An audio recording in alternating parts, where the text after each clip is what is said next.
काजी का भोरे भोरे इतना परेशान काहे लागत तनी? अरे बहुत दिक्कत बा। का हो गइल बाजी? हमके भी थोड़ा बताई।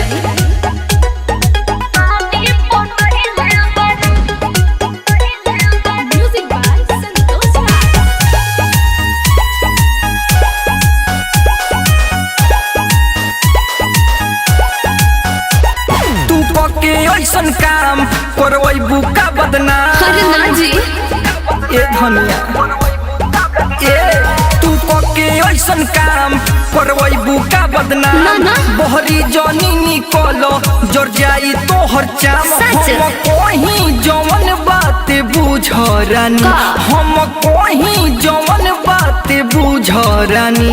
हम कुंवारे में कटनी तो कोइले बानी। का? हम कुंवारे में कटनी तो कोइले बानी। खरिहानी में का? खरिहानी में पानी पटइले बानी। खरिहानी में पानी पटइले बानी। बुझ गइनी? अच्छा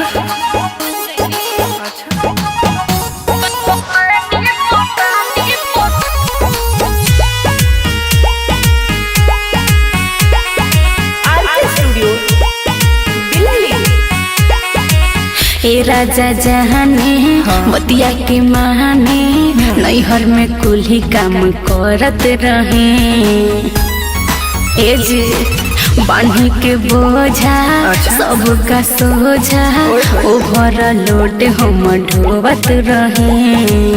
नैहर में कोइलू इहा न करहो। ना हम चला वैसे कर जा जनी जिद धरहो। ना, ना।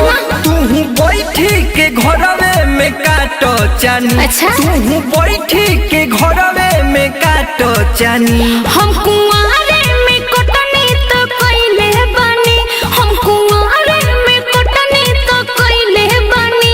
खरिहानी में खरिहानी में पानी पटइले बानी। खरिहानी में पानी पटइले बानी।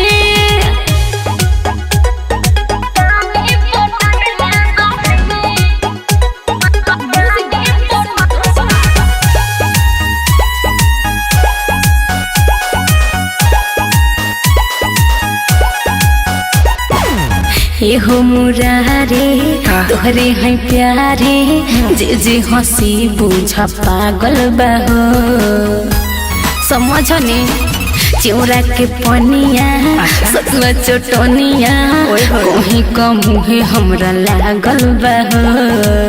प्रदीप भीम के ख्याल करहो। छाती पर जनी तू डाल दरहो। ऐसे ना बोली। कनिया ये रनिया हम कहतानी। बारू कनिया ये रनिया हम कहतानी। हम कुंवारे में कटनी तो कोइले बानी। हम कुंवारे में कटनी तो कोइले बानी। खरिहानी में पानी पटइले बानी। खरिहानी में पानी पटइले बानी। हाँ तो दौरा हंसुआ चला।